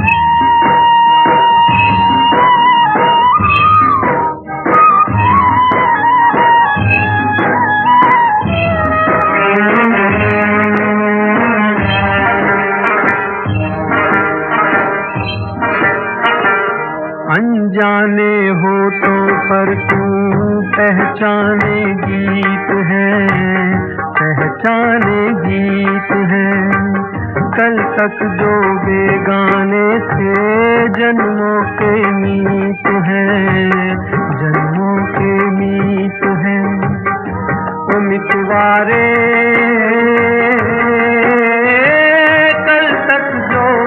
पुराने से जन्मों के मीत है। क्या होगा कौन से पल में कोई जाने ना, कोहरे ताल मिले नदी के जल में, नदी मिले सागर में, सागर मिले कौन से जल में कोई जाने ना, कोहरे ताल मिले नदी के जल में। तो वेलकम बैक। अब आते हैं वाटर साइंस पे। कैंसर, स्कॉर्पियो और पाइसिस।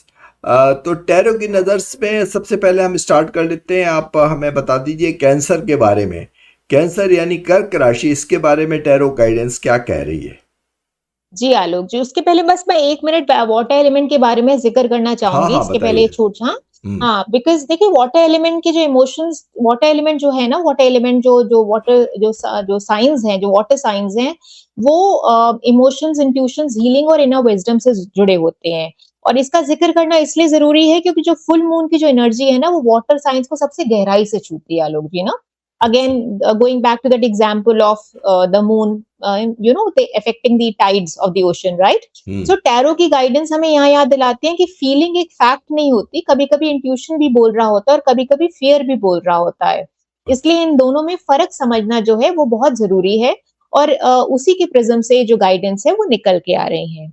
जी ओके, तो चलिए फिर कैंसर राशि के बारे में बता दीजिए। जी हाँ जी देखिए, कैंसर के लिए जो टैरो ड्रॉ आया है वो है, उसका नाम है 2 ऑफ वैंड्स। हाँ, 2 ऑफ वैंड्स जो है, ये कार्ड जो है, ये हमेशा एक व्यक्ति का, उसमें अगर आप एक इमेजरी देखेंगे जो हमारे सुनने वाले देख सकते हैं, कि एक वैसे व्यक्ति की याद दिलाता है या दर्शाता है जो एक पहाड़ की चोटी पे खड़ा हुआ है और आगे का रास्ता देख रहा है। तो उसने एक चोटी तो समिट जो है वो क्लाइम कर लिया है, और अब वो सोच रहा है कि दूसरी कौन सी, हाँ, व्हाट्स नेक्स्ट। तो कई कैंसर लिसनर्स जो ये सुन रहे होंगे वो लाइफ के किसी क्रॉस रोड्स पे खड़े होंगे, कि करियर में क्या अगला कदम होना चाहिए, रिलेशनशिप में अगला चैप्टर क्या होना चाहिए, may be they must be contemplating relocation है, ट्रैवल है, या बिजनेस एक्सपेंशन है, या बस ये बड़ा सवाल कि अगला अगला अगला जो कदम है वो किस दिशा में बढ़ाना है। तो टैरो की गाइडेंस में ये जो फ्यूचर प्लानिंग जो है उस पे फोकस जो ला रहा है इस फुल मून में। लेकिन प्लानिंग और वरिंग में फर्क होता है ना। आपको हर आंसर कोई जरूरी नहीं है कि अभी ये दिख जाए। हाँ, और अगर ट्रैवल की आप सोच रहे हैं तो ये कार्ड डेफिनेटली बहुत ऑस्पिशियस साइन है, हरी झंडी देता है। फुल मून की कलेक्टिव एनर्जी में पुराने पैटर्न्स छोड़ने की बात हो रही है, और 2 ऑफ वैंड्स ये भी कह रहा है कि आपकी नजर सिर्फ वर्तमान ऑब्स्टिकल पे मत रखिए, आप थोड़ी बिगर पिक्चर भी देखिए। क्योंकि क्या होता है, जो आपका अगला चैप्टर है वो तभी खुलता है जब हम अपने पुराने चैप्टर की चौखट को छोड़ देते हैं ना। तो ये इंपॉर्टेंट बात है कि आपका अगला मीनिंगफुल स्टेप आपको देखना है, और फोरसाइट और एक्सपेंशन के लिए आपको अपने कंफर्ट जोन से भी निकलना बहुत जरूरी है, क्योंकि इस फुल मून में the world is your oyster, and it is about time that you start planning your next step onward and forward. चलिए, बहुत मजा आ गया इसके बारे में सुनकर। तो फिर अब स्कॉर्पियो के बारे में बता दीजिए कि टैरो से क्या संदेश आया है स्कॉर्पियोस के लिए, स्कॉर्पियंस के लिए, वो भी बता दीजिए। देखिए, स्कॉर्पियोस के लिए definitely this is must one of the most significant and the most auspicious card, because ये जो कार्ड है वो last card of the major arcana, card number 21, the world है। और निसंदेह ये कार्ड जो है इस रीडिंग का सबसे शक्तिशाली कार्ड है। सिग्निफिकेंट और इनसिग्निफिकेंट तो बात नहीं है, but it is very potent card, because it's not a day to day card, there is a sense of mission and vision to it. Tarot की भाषा में जो वर्ल्ड है वो कंप्लीशन, क्लोजर, सक्सेसफुल कल्मिनेशन का कार्ड माना जाता है। अगर किसी एक लंबी साइकिल का जो है वो अंत हुआ है, किसी लेसन का कंप्लीशन हुआ है, किसी इमोशनल चैप्टर का जो है क्लोजर हुआ है, और जब हम इस फुल मून की इस और इसकी कलेक्टिव एनर्जी के बैकड्रॉप में इसके मैसेज को सुनते हैं, समझते हैं, तो स्पष्ट हो जाता है कि टैरो कुछ कह रहा है कि कुछ खत्म हो रहा है ताकि कुछ नया शुरू हो सके। और अगर प्रैक्टिकल टर्म्स में अगर आप किसी पुराने रिलेशनशिप में, अनरिजॉल्व सिचुएशन में लंबे समय से चले आ रहे हैं, तो वो इमोशनल बर्डन को लेकर आप अटके हुए हैं, तो एक क्लोजर की एनर्जी अब दिखाई दे रही है। और क्लोजर का मतलब ये नहीं है आलोक जी कोई रीयूनियन, क्लोजर का मतलब ये है एक पीसफुल रेजोल्यूशन ना, एक एक्सेप्टेंस, एक लेटिंग गो। कुछ स्कॉर्पियो लिसनर्स के लिए कार्ड ट्रैवल, इंटरनेशनल कनेक्शंस या विजिबिलिटी का भी हो सकता है, जैसे मैंने बोला ना, एक बड़े मंच के लिए। हाँ, it's like cosmic levelling up. हाँ, आप किसी बड़े मंच के लिए तैयार हो गए हैं ना। लेकिन सबसे गहरा संदेश जो है वो यही है कि आप जितना सोच रहे हैं उससे कहीं ज्यादा आप आगे आ चुके हैं, अगर अभी भी आप पीछे मुड़-मुड़ के देख रहे हैं तो उसकी ज़रूरत नहीं है। टैरो की गाइडेंस है कि थोड़ा आप लूज़ एंड्स टाई करिए, अपनी जर्नी को ट्रस्ट करिए and prepare yourself for the next chapter. So even if you are local, you are ready to go global. ठीक है, ये तो बहुत बढ़िया तरह बता दिया आपने कि फिर local even then you are ready to go. चलिए, तो जी। फिर हम बात करते हैं मीन राशि की, यानी पाइसेस की। तो अब मीन राशि के बारे में क्या इंसाइट्स हैं? जी, last but not the least, Pisces के लिए जो कार्ड है वो है 5 ऑफ वैंड्स। हाँ, तो 5 ऑफ वैंड्स का जो आप इमेजरी देखेंगे तो बहुत ही इंटरेस्टिंग इमेजरी है, क्योंकि पहली नजर में लगता है कि थोड़ा chaotic है। हाँ, 5 लोग वो जो है ना आपस में अपने वैंड्स, जिसको स्टाफ बोलते हैं, आप मोटी भाषा में बोलिए, डंडों से लड़ रहे हैं ना आपस में। तो this is almost like an energy which is like too many cooks in the kitchen energy. हाँ, क्योंकि ये जो कार्ड है वो कंपटीशन का, कंफ्लिक्टिंग ओपिनियंस का, फ्रिक्शन का, इस एनर्जी को वो दर्शाता है। लेकिन टैरो इसे हमेशा एक कोई नेगेटिव कार्ड या एक कोई सेटबैक कार्ड की तरह से नहीं देखता, क्योंकि कई बार जो ग्रोथ है वो कंफर्ट जोन से बाहर निकल के होती है। हाँ, कॉम्पिटिटिव एनवायरनमेंट में ग्रोथ होती है Alok ji, I am sure we will all relate to that ना। सो अगर वर्क प्लेस में है तो कोई हेल्दी कंपटीशन हो सकता है, अगर फैमिली में आप किसी विषय पर स्ट्रॉन्ग डिस्कशन या डिबेट कर रहे हो सकते हैं, या आपकी लाइफ में कोई चैलेंज महसूस कर रहे हैं from an outside source, then रिश्तों में भी नॉइज हो सकती है, ड्रामा भी हो सकता है। तो टैरो की गाइडेंस आपके लिए ये है कि तो ये पीछे हटने का समय नहीं है, अपनी जगह पे खड़े होने का समय है, but with grace and dignity. हाँ, not with kind of rigid and stiff kind of viewpoint. Conflict से डरने की जरूरत नहीं है, लेकिन हाँ, ये बात भी जरूरी है कि हर कॉन्फ्लिक्ट में आपको कूदने की भी जरूरत नहीं है ना। कुछ जो बैटल्स हैं वो लड़ने लायक होती हैं, और कुछ बैटल्स जो है सिर्फ बाहर से खड़े होकर नजारा देखने के लिए लायक होती हैं, राइट? क्योंकि थोड़ी सी प्लेफुल एनर्जी भी होती है इस कार्ड के साथ। तो विजडम ये जानने में है कि दोनों में फर्क क्या है, राइट? और उसी लिहाज से जो फुल मून है वो सिग्निफिकेंट हो जाता है। और फुल मून की जो कलेक्टिव एनर्जी के साथ अगर हम देखें तो टैरो जो है पाइसियस से, मीन राशि वालों से पूछ रहा है कि क्या आप अपनी आवाज दबा रहे हैं या आप हर आवाज को चुनौती मान रहे हैं, राइट? तो ये बहुत इंपॉर्टेंट जो है वो मैसेजिंग है। बैलेंस यही है, अपने बिलीव्स के लिए आप खड़े जरूर रहिए, लेकिन ईगो को अपना स्टीयरिंग व्हील मत दीजिए ना। पाइसेस के लिए यही समय अपनी स्ट्रेंथ्स को शार्पन करने का है, क्योंकि कंपटीशन हमेशा थ्रेट नहीं होता, अप लेवलिंग एंड ग्रोथ का भी जरिया होता है। तो अब ऐसा करते हैं कि अब आपने इतनी सारी चीजें बता दी हैं कि अब इस जर्नी को, या जो आपने हमारे को दिया है, इसको थोड़ा एब्जॉर्ब करने का टाइम आ गया है, थोड़ा महसूस करने का समय। तो एक अच्छा सा गीत सुन लेते हैं और फिर आज की बातचीत के आखिरी पायदान पर हम लौटते हैं और फिर आगे बातचीत को जारी रखते हैं।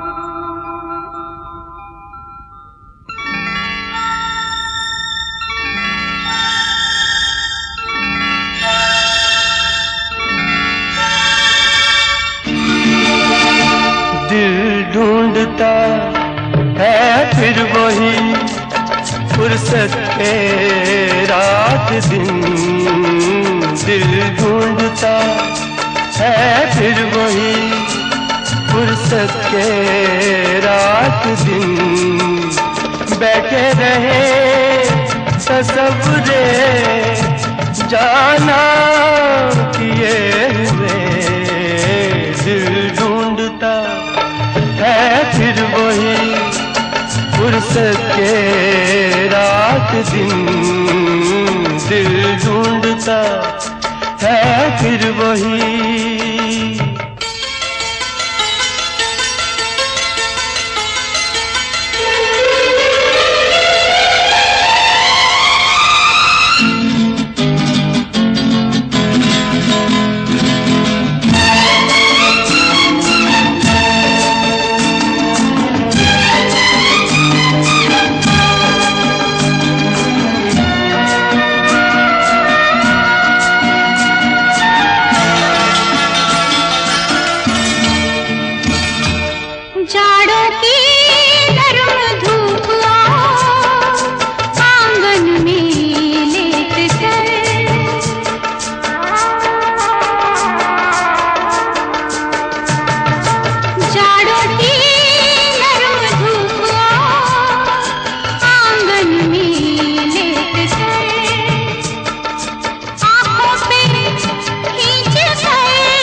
दिल ढूंढता है फिर वही फुर्सत के रात दिन, दिल ढूंढता है फिर वही।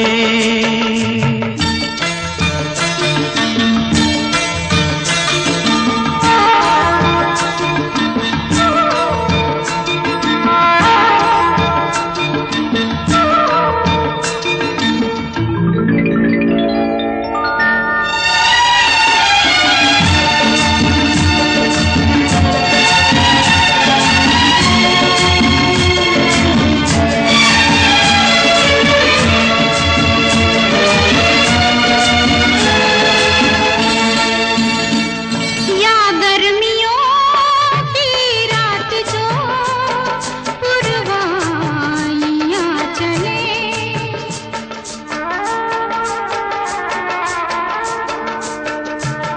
या गर्मियों की रात जो पुरवाइयाँ चले,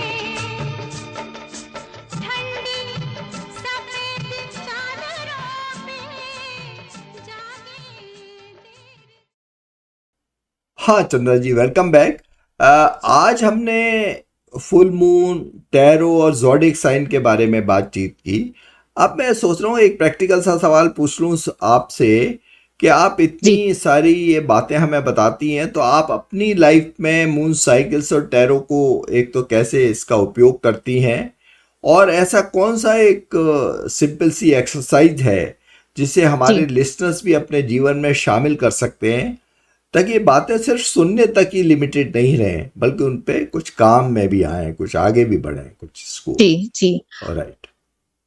जी, बिल्कुल आलोक जी, और आपने सही कहा, one should be walking the talk also, and that is what I intend to do, because मेरा कभी भी कोई I don't intend to preach without practice. हाँ, और ये मेरी लगातार मेरी कोशिश रही है, with all my honesty and integrity.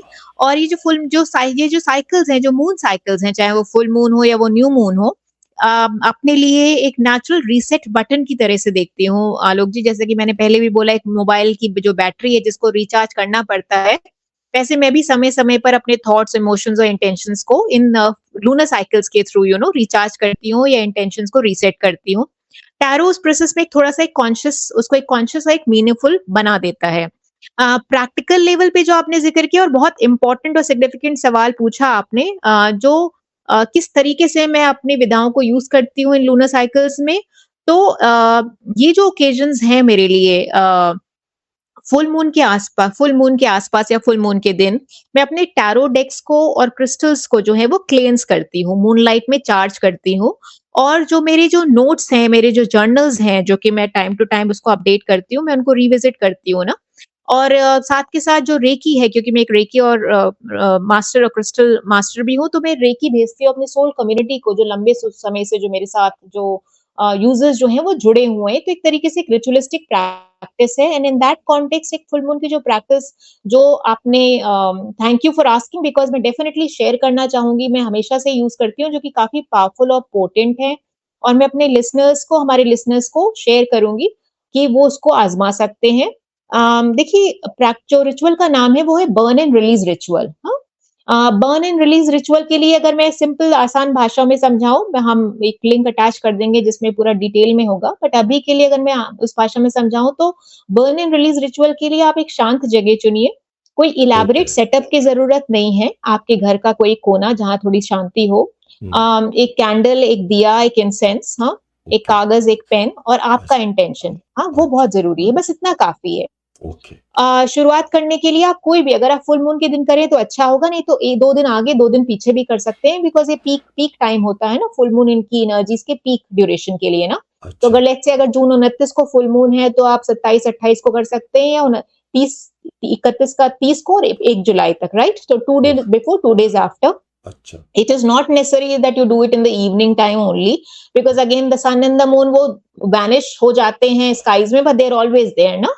So you can pick any time as per your convenience. If you can do it in the evening, सायंकाल में करें तो बेटर है, नहीं तो कभी भी कर सकते हैं। तो coming back to the ritual is that एक आप थोड़ा सा 3 to 5 minutes आप प्राणायाम करें, ताकि आप अपने आप को आप अपने आप को सेटल कर पाएँ, आप यू बर्न अप अ दिया और एन इंसेंस और अ कैंडल, दिया इज़ प्रेफर्ड, घी का दिया, और कुछ क्षण अपनी आँखें बंद करके बैठे, अपने मन को शांत होने दें और सबसे पहले अपने लिए एक तरीके से अलाइनमेंट करें अपने माइंड और बॉडी का। अगर आप चाहें तो एक जैसे एक सिंपल वैदिक चांट है ना, ओम सोमाय नमः, ओम ओके। सोमाय नमः, ओम अच्छा। सोमाय नमः। सोम इज़ बेसिकली मून ना, आप उसको हम्म। जप कर सकते हैं या कोई भी ओम ओम नमः शिवाय इज़ आल्सो गुड इनफ। हाँ। जो भी आपको एक अलाइनमेंट में आने के लिए ना, आपकी ऊर्जा को एक अलाइन करने के लिए बस इतना ही कि आपका ध्यान इधर-उधर से भटकना कम हो जाए ना, ओके। वो इम्पोर्टेंट है। फिर एक कागज़ लीजिए आप, जो कागज़ है आपके पास, और उसपे आप एक शब्द, एक वाक्य या कोई एक भाव लिखिए, जिसे आप पीछे छोड़ना चाहते हैं, अच्छा। Right? Because we are talking about the burn and the release ritual ना। तो okay. Generally full moon is about manifestation, हाँ, मैनिफेस्टेशन वो एक पॉज़िटिव एस्पेक्ट है। लेकिन मैनिफेस्टेशन तो आप तब करोगे, आप from one full moon to the other, जब तक आप अपना जब स्लेट क्लियर करोगे ना, कैनवस क्लियर करोगे, तभी तो आप उसमें नए बीज बोओगे ना। और नए बीज बोने के लिए जैसे बोलते हैं ना कि मिट्टी को साफ करके उसमें से जड़ें निकालना बहुत ज़रूरी है। हम्म। तो इसलिए ज़रूरी है, तो इसलिए आप अपना वो जो भी चीज़ है जो आपको विचलित कर रही है, जो कोई डर है, कोई फ़ियर है, एंग्ज़ायटी है, करियर को लेके, हेल्थ को लेके, रिश्तों को लेके या जनरल वेल-बीइंग के लिए भी ना, आप उसको लिखिए। जितना आप लिखना चाहते हैं लिखिए, बट एक भाव लिखना बहुत ज़रूरी है, that keeps you away from that Joy. It आपका इंटेंशन सबसे ज़्यादा मायने रखता है। गिव योरसेल्फ सम टाइम, कोई जल्दीबाज़ी नहीं है, कोई ड्रामा नहीं है, एक अवेयरनेस चाहिए। और जब आपने उसको लिख लिया, then you stay with that thought for some time, जब तक आपके मन से भीतर से आवाज़ आए, और फिर आप उस कागज़ को सुरक्षित रूप से जला दीजिए ना। That is the burn ritual is all about. और मन ही मन कहिए that I release what no longer serves my growth.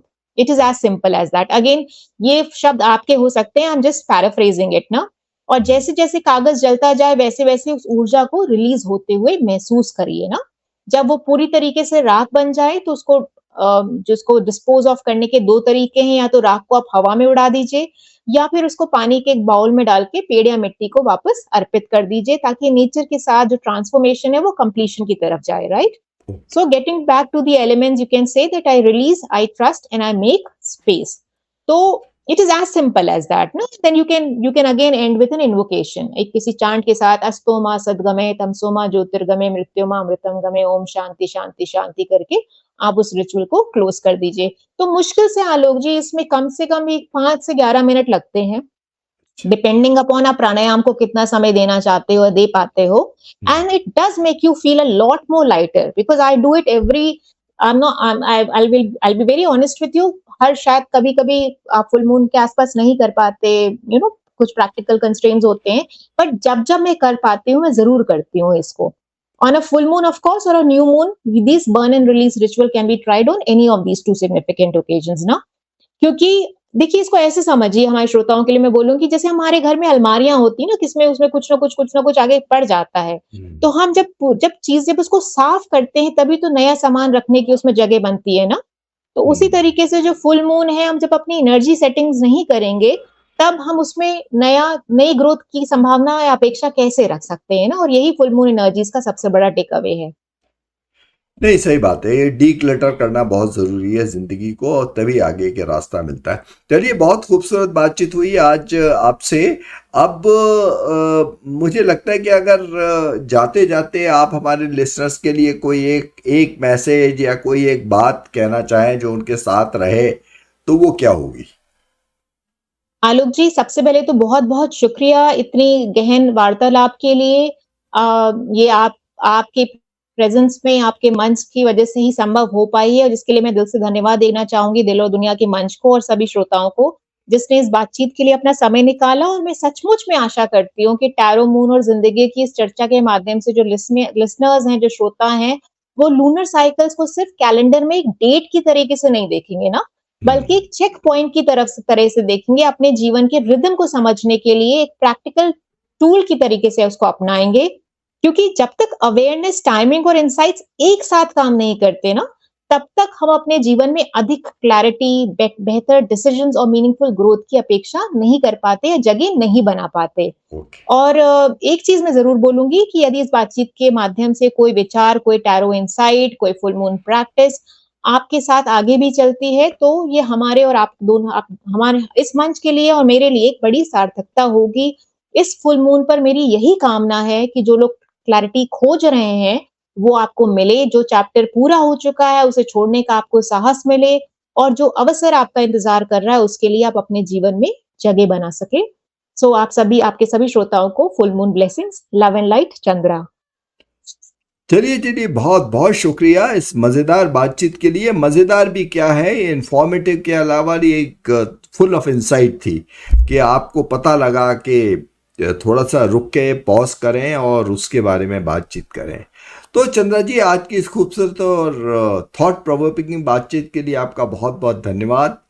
अक्सर हम फुल मून या न्यू मून को सिर्फ कैलेंडर की एक तारीख की तरह देखते हैं, लेकिन आज की बातचीत के बाद शायद मैं इन्हें एक अलग से ही नज़र से देखूंगा। एक तरह से कॉस्मिक कंपास की तरह, एक ऐसे पॉज की तरह जहां हम रुककर खुद से पूछ सकें, मैं क्या होल्ड करे हूँ या क्या पकड़े हुए हूँ और मुझे क्या छोड़ना है। बहुत ही इंपॉर्टेंट बात है ये, और मैं किस दिशा में आगे बढ़ना चाहता हूँ। तो ये सारी गाइडेंस आपसे आज मिली। शायद यही आज की सबसे बड़ी सीख रही कि टैरो हमें जवाब नहीं देता, बल्कि सही सवालों तक पहुंचने में मदद करता है। और दोस्तों, अब हम आपकी राय भी जानना चाहेंगे। अगर आपको ये पॉडकास्ट फॉर्मेट पसंद आया हो, अगर टैरो, मून और ज़िंदगी की ये बातचीत आपसे जुड़ी हो, तो हमें कमेंट सेक्शन में ज़रूर जाके बताइएगा। क्या ये ऐसा फॉर्मेट है जिसे आप हर महीने सुनना चाहेंगे? इस पे भी हमारे को कमेंट करके बताइएगा। क्या आप फुल मून, न्यू मून के आसपास ऐसी और कन्वर्सेशंस, टैरो इनसाइट्स और रिफ्लेक्शन सुनना पसंद करेंगे? इसके बारे में भी बताइएगा। आपकी रिस्पॉन्स, आपकी प्रतिक्रिया ही तय करेगी कि हम इस श्रृंखला को आगे किस रूप में लेकर जाएं। और यदि आज की बातचीत का कोई हिस्सा आपसे रेजोनेट किया हो, तो वह भी हमारे साथ साझा कीजिए। और ख़ास बात यह है कि यदि आप चंद्रा के कंटेंट को फॉलो करना चाहते हैं, उनके बारे में और जानना चाहते हैं, या उनके साथ 1-to-1 टैरो सेशन एक्सप्लोर करना चाहते हैं, तो सभी रेलेवेंट लिंक्स डिस्क्रिप्शन में अवेलेबल हैं। हमारे तरफ से एक छोटा सा रिक्वेस्ट या अनुरोध, चैनल को सब्सक्राइब करना ना भूलें, ताकि ऐसी मीनिंगफुल कन्वर्सेशंस आप तक हमेशा पहुंचती रहे। मैं हूं आरजे आलोक, आप सुन रहे हैं दिल और दुनिया मंच, और यह थी हमारी विशेष प्रस्तुति टैरो, मून और जिंदगी। नमस्कार, और अगले फुल मून कन्वर्सेशन तक अपने भीतर की आवाज को सुनना मत भूलिएगा। नमस्कार।